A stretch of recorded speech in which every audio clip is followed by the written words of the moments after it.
Hello, everyone. I'm Patrick Vincent from Bernie Media here to bring you some news updates to your ears. In this video, we will be discussing the unexpected firing of now FBI Director James Comey. And also, throughout this video, some of these updates will be coming from UBC Politics, which is another news source that I recommend you guys following. They are on Instagram, another independent media site. They'll be launching their website this summer, so keep your eyes peeled for those bad boys. So, to start off, yesterday, May 9th, James Comey was in a LA meeting with fellow FBI members, and during this meeting, a TV was on in the background where the screen read at the bottom. It was a breaking news title, and it said Breaking News: James Comey fired as the FBI director. James Comey thought it was some joke. Someone was just playing a funny joke on him or something. He didn't think, oh, I'm not really being fired. Why would I find out from watching TV that I'm being fired? Not a formal fire. Well, at this point, James Comey, the director, was instructed to go into another room with other members of the FBI where he was informed that he was indeed fired from the position as the director of the FBI. Just thin air, without notice, he was fired as the director of the FBI while he is investigating the case with the involvement between Russia and the Trump administration, which I don't push on that much. I don't believe the Russians hacked the elections. There may have been influence on social media. That happens in any election anywhere. The United States has been involved with getting involved with other countries' elections, so uh, everything comes around in full circle, and the United States just seems to think that is not how it works for them. And I don't understand why. So why was James Comey in this meeting in L.A.? Why? That might be something you are all asking right now. Well, why was James Comey out in L.A. for a meeting? Why was that the time for Donald Trump to fire him? Well, James Comey at that time was gathering subpoenas and funds to start an investigation into the White House. Coincidence? Coincidence? Honestly, you just think that just happened out of nowhere? Just, oh, we got to get rid of this guy. Fired. You're fired. That guy can't even get out of that damn gig as the president. He's still going around like he owns the damn place. You're fired. No, nobody. You don't just fire someone in thin air. That's not how that one works, bucko. Big boy Donnie, put on your big boy pants and play this damn job like you're supposed to. Or did this presidency get handed to you like that nice little funds your father left you? That small loan? Tiny loan of $1 million? You poor fella. You poor fella. So here we have a little excerpt of the uh, description of the scene where Comey was at the time during the meeting when he found out that he was fired. So I'll read this to you guys. You can also read along with me. We can have a fun time. It'll be a bonding moment for us all.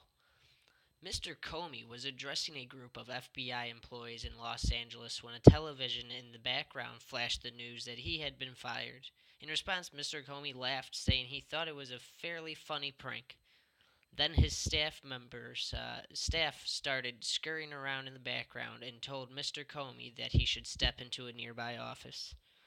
Mr. Comey stopped addressing the room.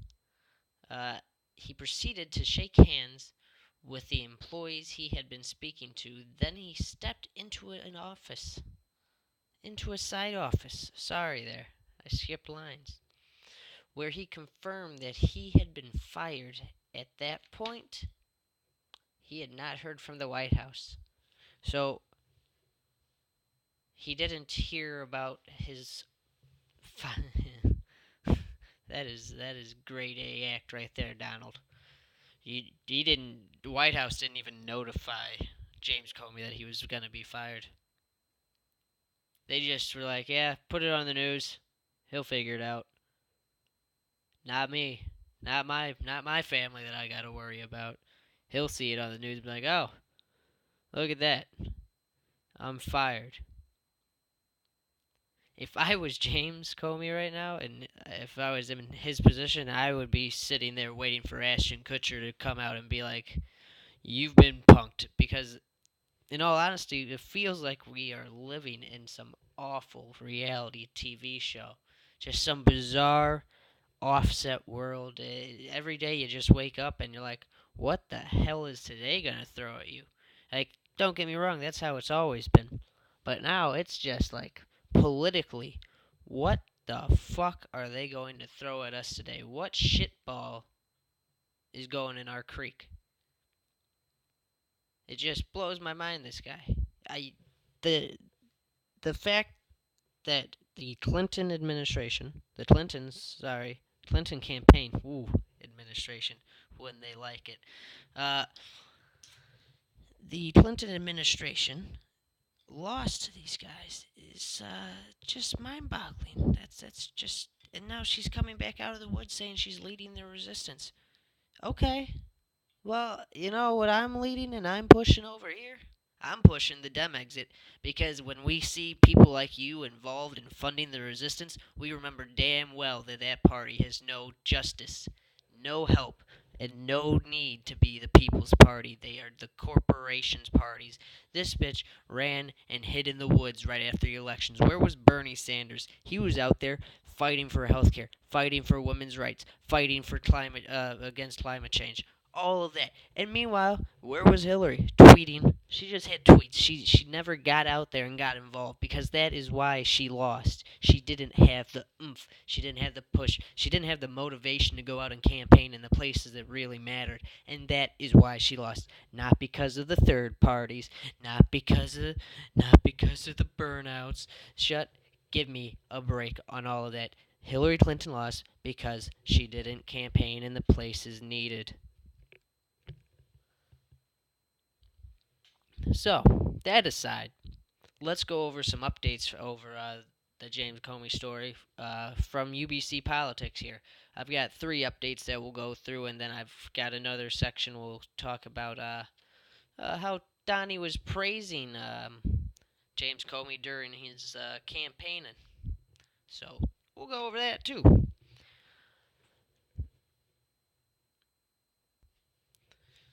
So, here are some updates from UBC Politics. 1. The White House has said that the United States President Donald Trump considered firing former FBI Director James Comey the day he was elected, despite how many times Donald Trump praised Comey on the campaign trail. Backstabber. 2. Comey was fired before the Justice Department could fully conduct an internal probe into his election activities, that being him releasing those emails about, or not emails, the statement about Hillary Clinton's investigation before the election. So that's another thing. Never got figured out if there was anything involved in that. They just dumped him. Justice Department doesn't need to investigate this fully. Just get rid of him. 3.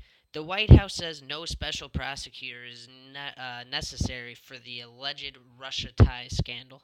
Yet, we're firing anyone that tries to actually investigate this thoroughly. Anyone that gets too close to some facts or tries to do too much digging. If he can fire them, they're fired, and he does it. You saw James Comey, TV, breaking news. We get the all-star treatment right now. This is, honestly, is like living in a TV show. You just look around and you're like, is this really happening? Is this how Donald Trump is running this country? I want to run it like a business. I wanna build a wall. I wanna go fuck yourself. That's what. Okay. Mm-hmm. So, like I said, my first reaction was, who the hell lets someone find out that they've been fired on TV? Just on the breaking news. Hey, you just lost your job. What? Huh? Excuse me? That would be my reaction. And then I snapped out of my dream world and remember that Donnie Trump was our president. So it only would make sense to fire the lead guy investigating you on connection to other governments. If the DJT is, sorry, if Donnie didn't want any more heat on his back, this was definitely not the route to go. So this final clip we'll be going over is Donald Trump praising James Comey while he was on the 2016 campaign trail for president. So we'll play that. Let you take a listen to this interview. It was between Kellyanne Conway, our favorite. Am I right? Am I right? Huh? Alternative facts. Am I right? Kellyanne, hit me up. Uh, no. Uh, but it's between Kellyanne Conway and our boy Alex Cooper from Fake News CNN. So we'll get that going. It's about a 4-minute clip. I'll let you give that a listen, and we'll get back to this afterwards. The President of the United States said about James Comey during the campaign. Let's play this. Irrelevant.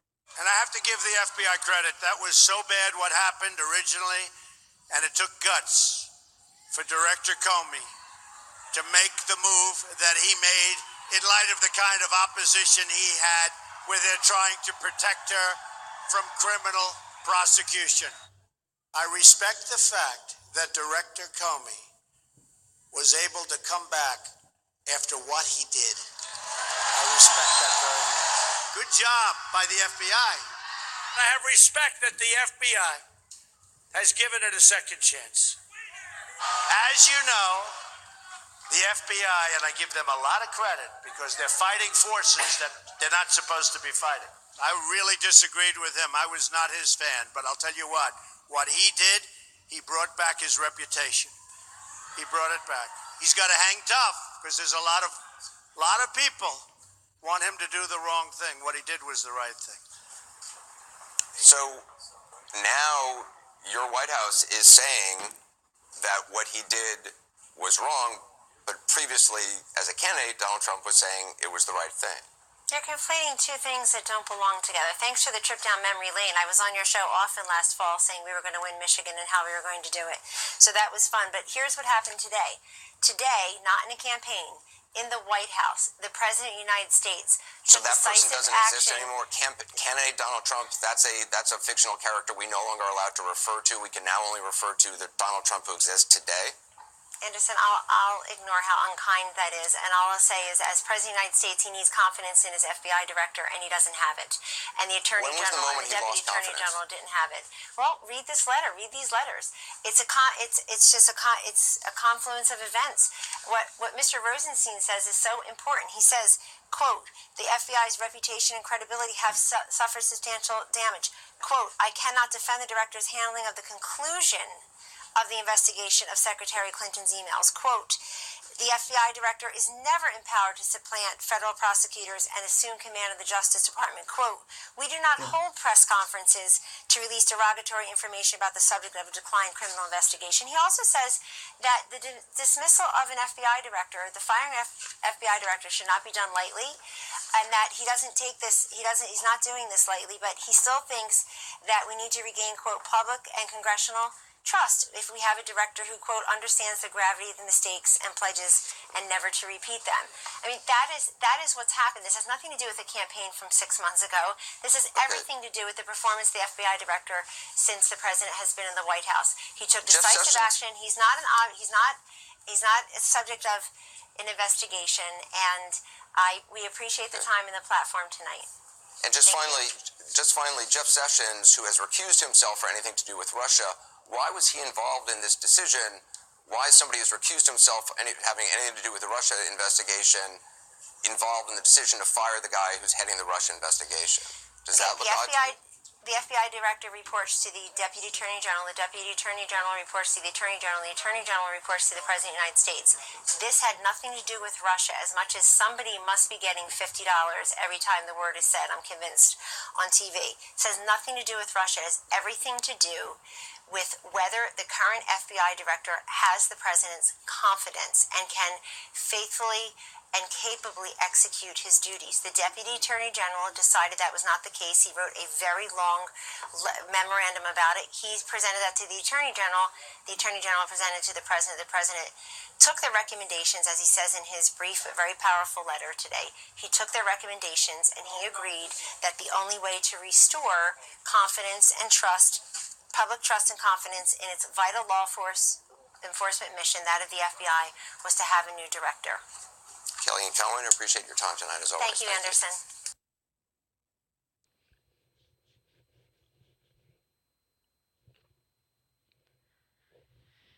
That gave me a goddamn headache listening to that woman. The campaign is irrelevant. We are talking about the president now. Today. Not the past. Not yesterday. Not 2 days ago. Today. The president of the United States is Donald Trump. Shut up. Who doesn't know that? But we don't. The campaign trail stuff doesn't matter now. We're gonna ban the Muslims. Doesn't matter because the ban isn't happening.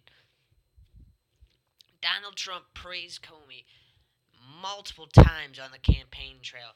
As you heard in the video clip that we just showed, Donald Trump is an unpredictable man-child who is flip-flops just like Hillary would have, which I still can't grasp how Hillary Clinton lost against Donald Trump, besides obviously not campaigning enough to the states she needed to.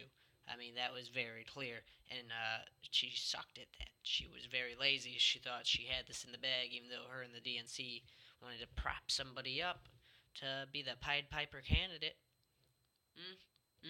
Be the threat? The threat won. But besides obviously not campaigning enough, she didn't do too much, honestly, for me. I never was a Hillary supporter, never sold her policies to me. I don't know what her policies really were because she didn't really talk about them that much. I always heard about Donald Trump, though, from her campaigns when I watched them. So that was always something. But besides that, fuck establishment politics. We don't need that here. Also in that video, I love how Alex goes at Kellyanne about not being able to refer to the past Donald Trump on the campaign, and why doesn't that matter? Why can't we talk about that honestly? The past, spooky, scary. I think that just shows how much this administration plans on putting on the blinders throughout the whole 4 years if they make it through the 4 years. So basically, you have to hold their feet to the fire and make sure they stick to the policies that won't hurt the people, but they will benefit the people. So please, whether you voted for them or not, make sure that they invest into the right side of American policies to better it for the people. And that is all for this video. So once again, I'm Patrick Vincent, and this has been a Daily Ember update. Hey, thanks everybody for tuning in to this Burning Media Network episode. Make sure to subscribe to our YouTube, follow us on Instagram, follow us on SoundCloud where you can download our podcasts and videos, and also make sure to give us a like on our Facebook page as well. Like I said, you can get all of our podcasts available for download on the SoundCloud account, so please make sure to go follow us on there as well, and have a great evening.